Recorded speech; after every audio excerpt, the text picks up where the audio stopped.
When you think about the United States, what comes to mind? Probably a global superpower, right? The richest, most powerful country in history. But what if I told you its rise to the top was, well, a complete accident? That for over 100 years, the land that would become America was seen as pretty much a worthless backwater. It's a crazy story. So let's get into it. And this quote really just nails it. For the first explorers, North America wasn't the prize at all. It was the obstacle.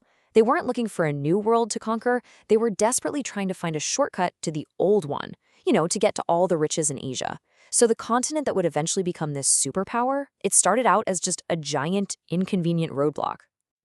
So that's the big question we're tackling here.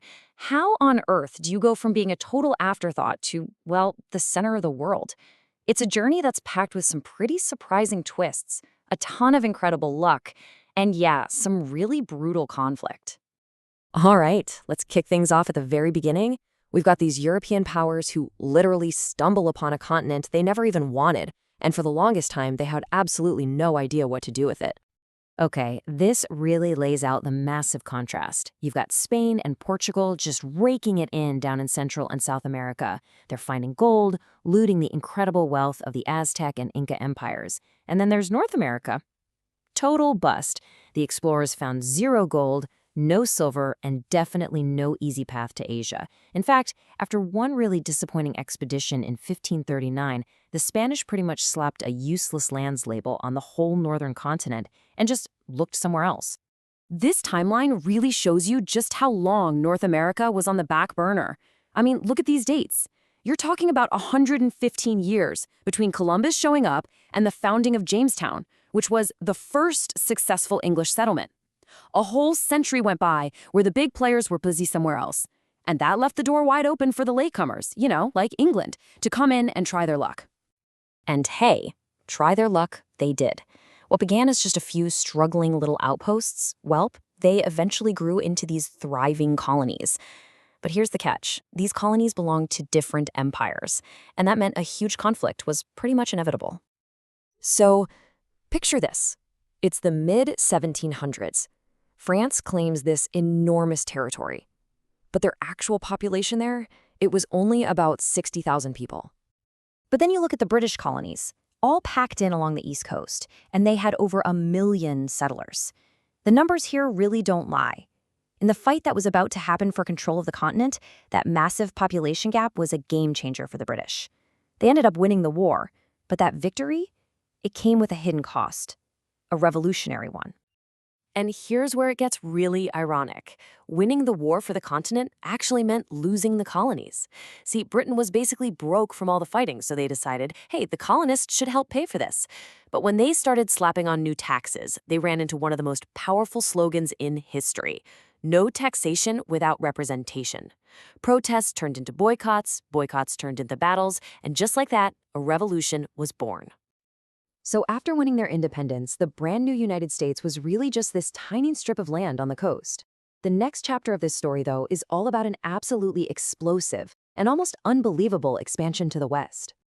And this just shows you the sheer luck that was involved. It's 1803. Napoleon's gearing up for a big war in Europe, and he needs cash, fast. He's got this huge territory in North America that he knows he can't defend from the British. So he makes this incredible offer. For just $15 million, the U.S. bought a chunk of land that literally doubled the size of the country overnight. It is still, to this day, one of the greatest real estate deals in all of history. But it wasn't just luck. There was also this really powerful idea that was fueling this expansion. It was called manifest destiny. This was the core belief that Americans were basically destined by God to settle the entire continent, all the way from the Atlantic to the Pacific. It wasn't just seen as an opportunity, it was considered a duty. And the speed of all this was just breathtaking.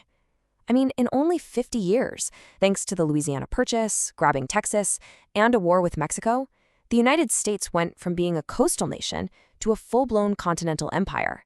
That whole vision of a country stretching from sea to shining sea, it was now a reality on the map.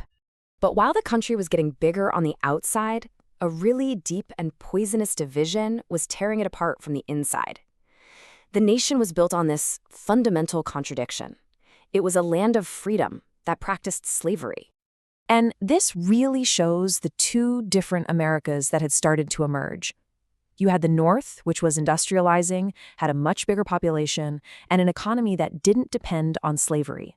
And then you had the South, which was the complete opposite, a rural, farming economy that was totally dependent on the brutal system of enslaved labor.